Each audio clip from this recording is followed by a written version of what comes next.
Okay, so this particular problem, you've basically got a full circle and then a part of a circle, and it wants to know what is the ratio of the perimeter of shape A. So it wants to know the ratio of full circle to the perimeter of shape B, which would be that wedge.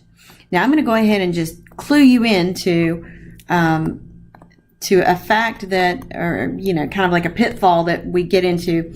We never, with circles, we don't call it perimeter, right? We call it circumference because it's right, all the way around. Or with a partial circle, we generally call that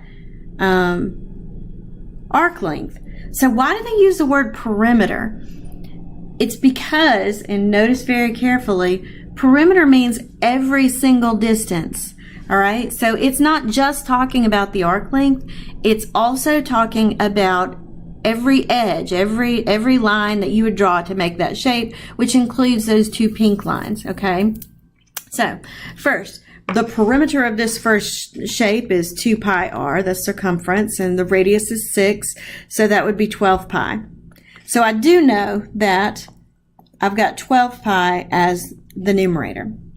Now then, the denominator, I have the angle 2 pi over 3, and let me just tell you, most people prefer to put 180 in place of pi, and which is how you convert from radians to degrees. 3 into 180 goes 60 times. 2 times 60 that's 120 degrees. A lot of people prefer that because they don't like to work with a fraction within a fraction.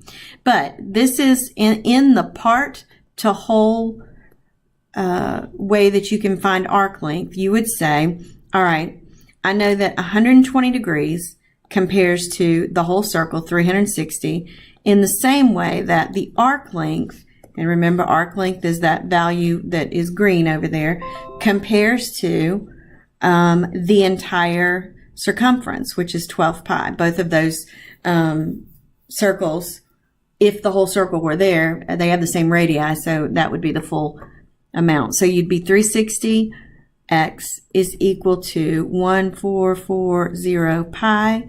Divide both sides by 360.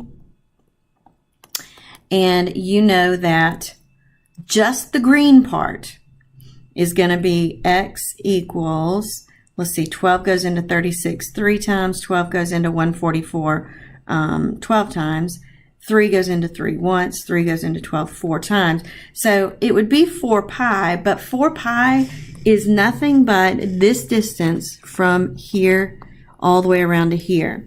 You've got to add to that one radius and then another radius. So 4 pi plus 12 is actually the entire circumference of that wedge. So the wedge is 4 pi plus 12. Now I can simplify these, and the way I'm going to do it is I'm going to factor a 4 out of that, and that would give me pi plus 3. And I'm going to factor a 4 out of the numerator, and that would give me 3 pi. Now then I can cancel the 4s, and I know that this is 3 pi over pi plus 3.